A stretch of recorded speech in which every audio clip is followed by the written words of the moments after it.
Selamat pagi anak-anak. Apa kabar kalian hari ini? Selamat datang di kelas online bersama saya, Maria Flaviana Yuntenitana. Pagi ini kita akan mempelajari materi IPA yang bertopik mengenal ciri-ciri kehidupan melalui manusia, hewan, dan tumbuhan, khususnya pada subtema ciri-ciri makhluk hidup. Masuk pada topik pembahasan, Ibu akan membacakan tujuan pembelajaran. Tujuan pembelajarannya. Yang pertama, setelah mengamati lingkungan sekitar, siswa dapat menyebutkan minimal 5 ciri-ciri makhluk hidup dengan benar dan sistematis. Yang kedua, dengan melakukan eksperimen sederhana, siswa dapat mengidentifikasi dan menjelaskan 3 contoh makhluk serta ciri-cirinya dengan sistematis. Baik anak-anak, sebelum Ibu menjelaskan materinya, Ibu ingin bertanya, ada yang tahu tidak cacing bernapas menggunakan apa? Cacing bernapas menggunakan kulit. Nah, itu adalah salah satu contoh ciri-ciri dari makhluk hidup. Jadi anak-anak, pengertian ciri-ciri makhluk hidup adalah sifat atau tanda-tanda khusus yang dimiliki oleh semua makhluk hidup dan membedakannya dari benda tak hidup.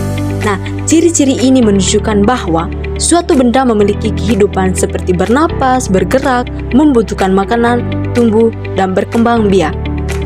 Gambar di samping merupakan contoh yang dapat menggambarkan ciri-ciri makhluk hidup. Ibu akan menjelaskan bernapas. Bernapas adalah proses memasukkan udara yang mengandung oksigen ke dalam tubuh dan mengeluarkan udara yang mengandung karbon dioksida dari tubuh. Proses ini penting untuk kelangsungan hidup karena oksigen dibutuhkan oleh sel-sel tubuh untuk menghasilkan energi. Sedangkan karbon dioksida harus dikeluarkan karena merupakan sisa metabolisme yang beracun jika menumpuk. Nah, bernapas ini juga melibatkan 2 tahap utama. Nah, yang pertama itu inspirasi, yaitu menarik napas atau memasukkan udara ke paru-paru. Kemudian yang kedua ekspirasi, yaitu menghembuskan napas atau mengeluarkan udara dari paru-paru. Kita bisa lihat pada gambar di samping. Selanjutnya, Ibu akan menjelaskan berkaitan dengan bergerak. Nah, bergerak adalah perubahan posisi atau tempat suatu benda atau makhluk hidup dari satu titik ke titik lain, baik secara sadar maupun tidak sadar. Kemudian, bergerak ini dapat terjadi karena adanya dorongan dari dalam tubuh, pengaruh lingkungan, atau gaya dari luar. Dalam makhluk hidup, bergerak bisa menjadi respon terhadap rangsangan seperti mencari makan, menghindari bahaya, atau beradaptasi dengan lingkungan.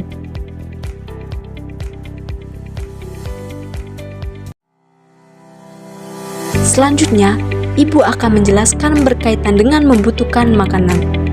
Nah, yang dimaksud dari membutuhkan makanan adalah kondisi di mana makhluk hidup memerlukan asupan zat-zat gizi dari makanan untuk mempertahankan hidup, tumbuh, berkembang, dan menjalankan aktivitas sehari-hari.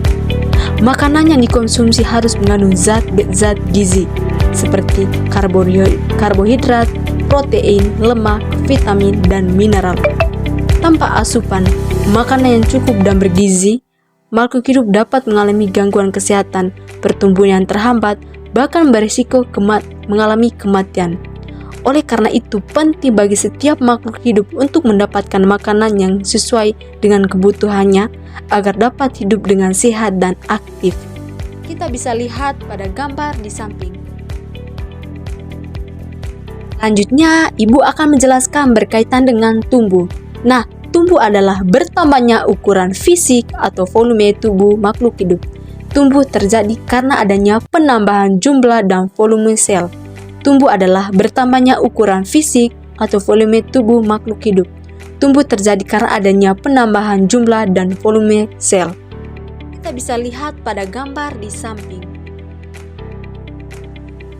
Dan selanjutnya, Ibu akan menjelaskan berkaitan dengan berkembang biak. Nah, berkembang biak adalah proses makhluk hidup untuk memperbanyak diri atau menghasilkan keturunan guna melestarikan jenisnya. Proses ini penting agar suatu spesies tidak punah dan dapat terus hidup dari generasi ke generasi. Kita bisa lihat pada gambar di samping. Itu saja materi yang kita pelajari hari ini. Sekian dari Ibu. Mohon maaf bila ada kesalahan dalam menjelaskan materi ini. Sampai jumpa di video selanjutnya.